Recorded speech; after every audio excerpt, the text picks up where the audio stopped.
যারা এখন পর্যন্ত 3 মিনিট 24 সেকেন্ডে সেই ভিডিওটি দেখেন নাই তাদের জন্য খুশির খবর, একটু ধৈর্য ধরেন পেয়ে যাবেন।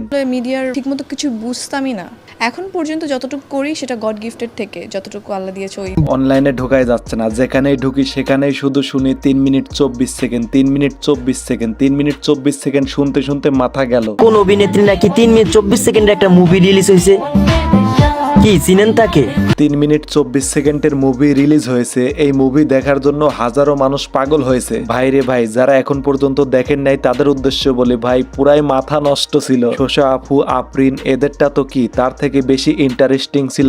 শশা আপার দিন শেষ আর মিমের বাংলাদেশ 3 মিনিট 24 সেকেন্ড।